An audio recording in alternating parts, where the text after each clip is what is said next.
I hope to do two things in this talk. I hope to convince you that free will is an illusion and that there's no way of thinking about it coherently in terms of what we now understand about the nature of reality. The problem is free will is just a non-starter philosophically and scientifically. There's no, unlike many other illusions, there's no way you can describe the universe so as to make sense of this notion of free will. Free will as a concept is so incoherent that it can't be mapped onto any conceivable reality. And I hope to persuade you that this truth matters. It actually changes something about the way we view the world. Now, the popular conception of free will rests on two assumptions.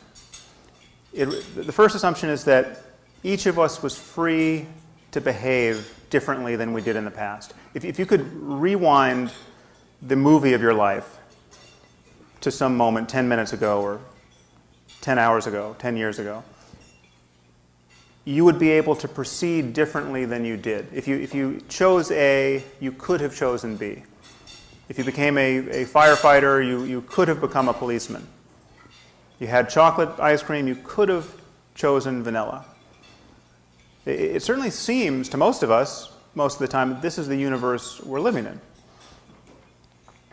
The second assumption is that each of us is the conscious author of our thoughts and actions. So that the part of you that thinks and perceives and experiences your life in the present moment is actually the author of your thoughts and choices and subsequent behavior.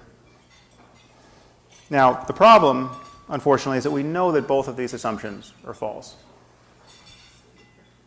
The first problem is that we live in a world of cause and effect, and either our wills are determined by a long chain of prior causes, and we're not responsible for them, or they're determined by some random influences, and we're not responsible for them. And no matter how you turn this dial between the iron law of determinism and randomness, this notion of free will doesn't make any more sense. There's no way of combining chance and determinism that makes sense of free will.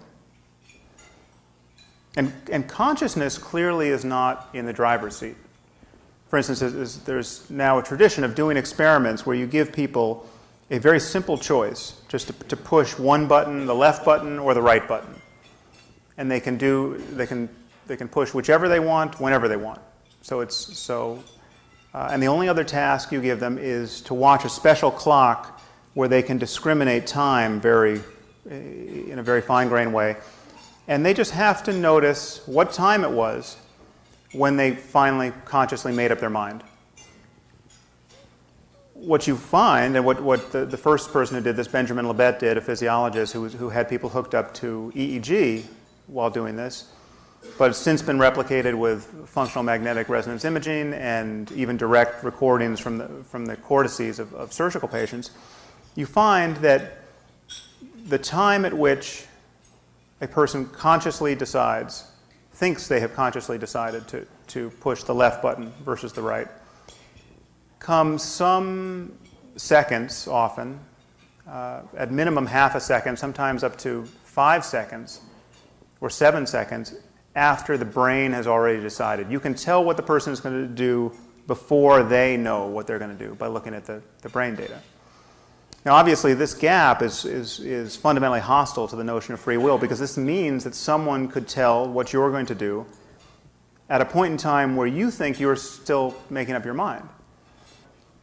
And people have been wrestling with these data for years, trying to collapse this interval, and some imagine that they have. I'm not persuaded by any of those results, but the truth is, even if you collapsed it totally, and the moment your brain decides was in fact the moment that you were consciously aware of deciding, there still wouldn't be room for free will. You still wouldn't know why it is you picked left over right, and you wouldn't have created the conditions of your picking. You wouldn't have tuned your brain to that precise state that led to that behavior. Now, what does it mean to say that someone acted of his own free will? Well, if it means anything, it must mean that he could have done otherwise. He could have behaved differently than he did.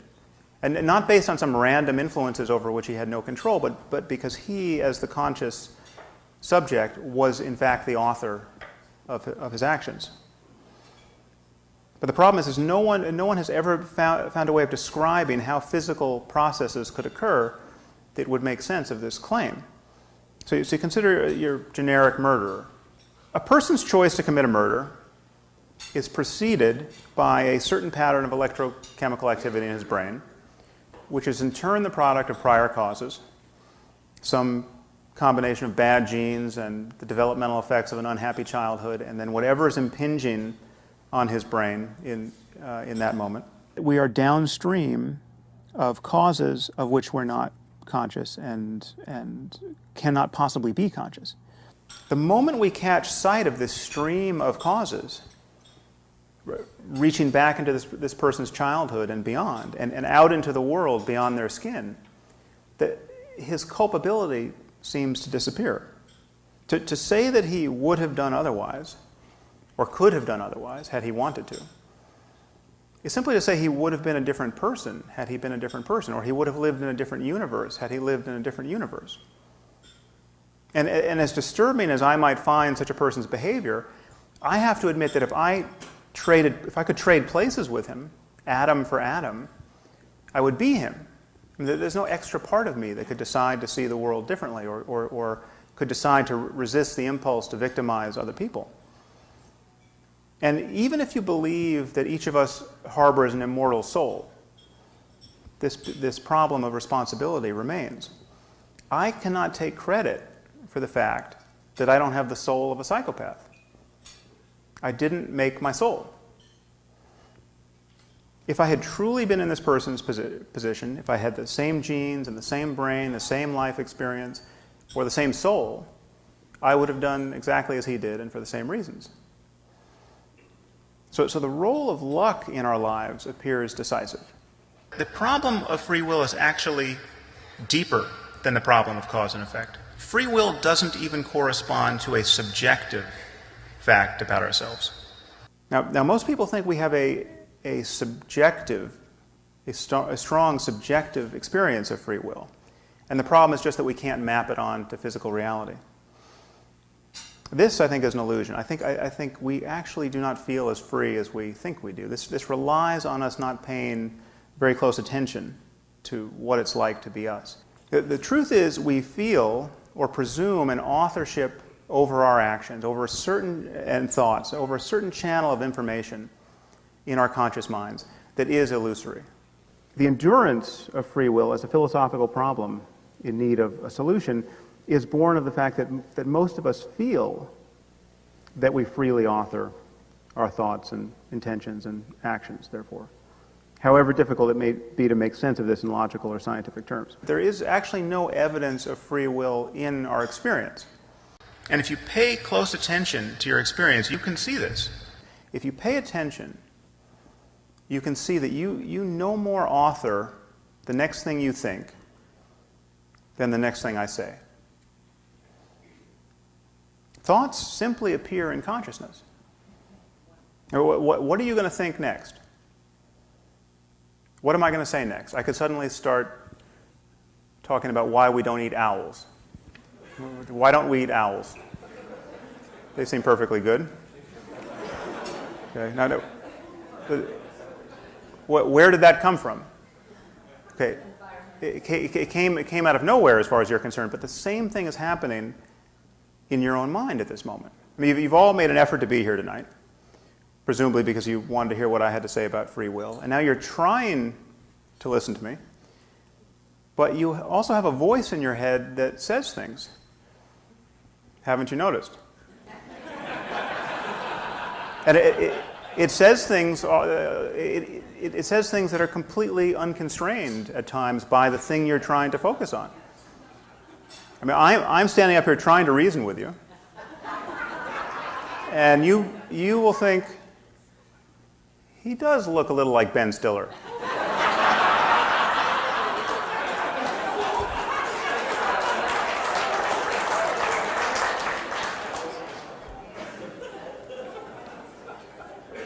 Thoughts just emerge in consciousness. Okay, we are not authoring them. We can't choose them before we think them. That would require that we think them before we think them. If you can't control your next thought, and you don't know what it's going to be until it arises, where's your freedom of will? The contents of consciousness are born of an unconscious mental life. You can't honestly take credit for your unconscious mental life. You're making millions of decisions right now with organs other than your brain, of which you're not conscious of. But you don't feel responsible for these decisions. I mean, are you making red blood cells at this moment? Now, your body is, hopefully. But if it were to stop doing this, you would be the victim of that change. You wouldn't be its author. Our experience in life is actually totally compatible with the truth of determinism. We don't have this robust sense of free will the moment we actually pay attention to how thoughts and intentions arise.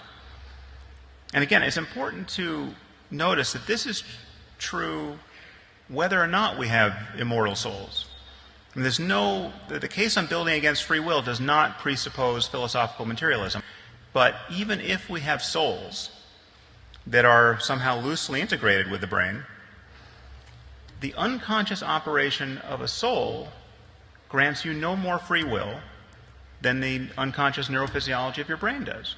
Everything you're consciously aware of in every moment is the result of causes of which you are not aware and over which you exert no conscious control. So how can we be free as conscious agents if everything that we consciously intend is caused by things we did not intend and of which we are entirely unaware?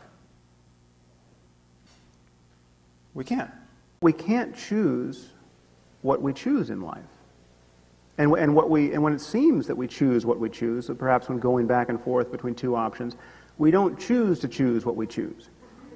There is a regress here that ends in darkness. Yes, you are free to do whatever you want, but where do your desires come from? The next choice you make is going to come out of a wilderness of prior causes which you can't see and didn't bring into being. Where is the freedom in doing what one wants when one's wants are the product of prior causes which one cannot inspect and therefore could not choose, and one had absolutely no hand in creating? And what I'm going to do next remains a mystery that is fully determined by a prior state of the universe.